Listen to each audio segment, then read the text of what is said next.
Joining us now is Research Fellow at the Institute of Public Affairs, Mia Schlicht. Mia, thank you for joining us. Let's start with the UK and the protests that took place last weekend, where we saw mothers dressed in pink demonstrating outside a migrant hotel in London. Hundreds of people were there. They were heard chanting "Save our kids" outside the Britannia International Hotel in Canary Wharf. Take a look.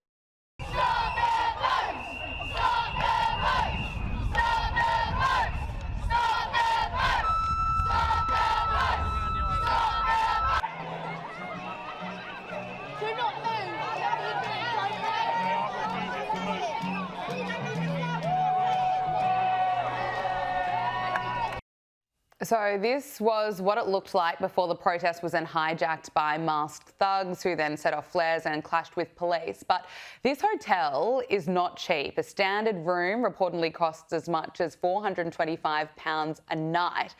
So, Mia, it seems that there's really this frustration that the government is splashing taxpayer dollars on luxury hotels for illegal immigrants. What are your thoughts? Yeah, that's exactly right. I think people really are quite frustrated with how the UK government is treating this issue at the moment. I mean, we saw this protest, it started out peacefully, and then unfortunately it was hijacked by some very, very angry groups of people, and then there was some public backlash against that. But unfortunately, this anger that we're seeing, it's a symptom of people who are so frustrated that the political class is just not listening to them, and it's not listening to their concerns. And what the worry here is that in Australia, we are very, very close to following this path of the UK. We have this out-of-control migration intake. We're not building enough houses. And as a result of that, the standard of living is falling for both Australians and people who want to come to this country. Now, Australia is a very welcoming and a very tolerant nation, but we have to do these things carefully. It has to be planned for. It needs to have the consent of the community. Otherwise, Australia is at risk of following down the path of the UK. Look, while we're talking about the UK, there are concerns that the UK's Online Safety Act is at risk of seriously infringing free speech. Elon Musk's social media platform X says that lawmakers made a conscientious decision to increase censorship. The statement says many are now concerned that the plan intended to keep children safe is at risk of seriously infringing on the public's right to free expression. Now, the government has firmly rejected calls to reverse the legislation. It insists that the act is to protect children from harmful content online. But public opposition to this has really grown significantly. An online petition demanding the Act's repeal has attracted more than 400,000 signatures. Mia, do you have concerns that this Safety Act, this Online Safety Act, it might be well-intentioned, but it will infringe on free speech? I absolutely have concerns about this, and I have to agree with Elon Musk that this is a heavy-handed approach, and it's an approach to censorship. I mean, there's no doubt that the political class has motivations to censor what they see online, because what's happening is the mainstream population is waking up to the fact that our traditional mainstream media outlets are full of bias, they're full of ideology, so they're turning to online platforms like social media in some attempt to engage in a different kind of discourse. And what the political class is seeing is they're thinking, I've got to censor this and control the debate, as they're doing with mainstream media outlets. Now, this happens time and time again. They say it's done in the name of safety. And I think everyone can agree that we want to keep our children safe, but this isn't the way to do it. It's a path to censorship. And we see it with time and time again with things like we call it climate safe or COVID safe. And each time we use this word safe, it's code for government censorship. I completely agree with you. Looking at the global implications of this, Politico reports that the UK's Office of Communications, which is enforcing this Online Safety Act, has already sent letters to at least 3 websites that are operating outside of the UK, demanding that they conduct harmful speech audits. The letters note that failure to comply could result in imprisonment for a term of up to 2 years or a fine or both. I mean, 2 years imprisonment, that is a serious punishment. But I have to play you what UK Prime Minister Keir Starmer said about free speech. It was very awkward. We discussed the importance of free speech today. Well, free speech is very important. I don't know if you're referring to any place in particular. Perhaps they are, but we've had free speech for a very, very long time here, so we're very proud about that. So uncomfortable. He was so awkward there, trying to pretend that that's something he believes in. But as you point out, we should also look to what's happening here in Australia, because from December 2025, a world-first social media ban will be locking out under 16s out of social media platforms. So Instagram, Facebook, TikTok, Reddit, X, Snapchat, and YouTube. If you're under 16, you won't be able to use it.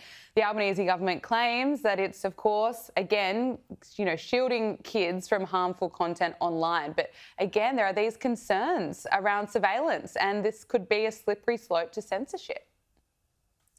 Well, that's exactly right. And there is so much bracket creep on this stuff. I mean, previously the e-safety commissioner was called the Child e-safety commissioner, and now she's the e-safety commissioner in general. Like, there's just no limitations to the kind of powers that these groups impose on themselves.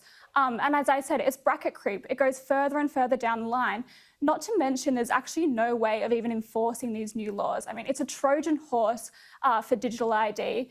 And the Australian government keeps falling down this path. We saw it. They're censorious in nature.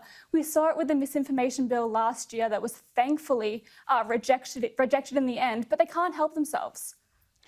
I want to ask you about net zero. President Donald Trump has scrapped what would have been one of America's largest onshore wind farms. The 1,000 megawatt Lava Ridge wind project in Idaho would have spanned more than 57,000 acres with more than 230 wind turbines. Now, we know that Donald Trump is against wind farms. He absolutely blasted Europe for it last week. Before I get to net zero and what's happening here in Australia, what are your thoughts on Trump's decision? I think it's a fantastic decision by Trump. I mean, Trump is waking up to the delusion that is net zero, and he's leading the way on this.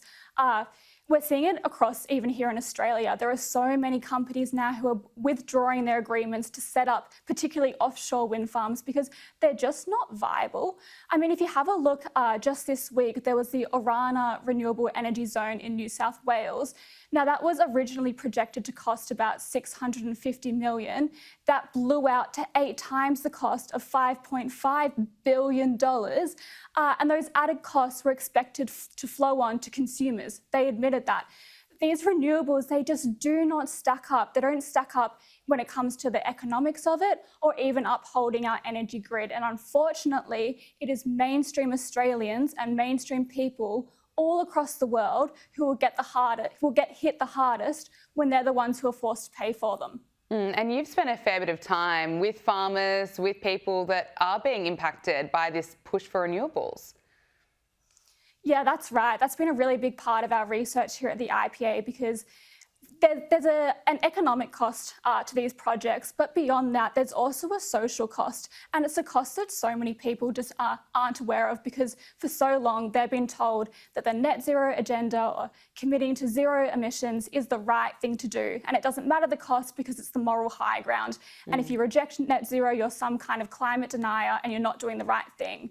But when you actually head out to the communities who are the ones who are going to have to house this infrastructure, because these wind farms are not built in the inner cities.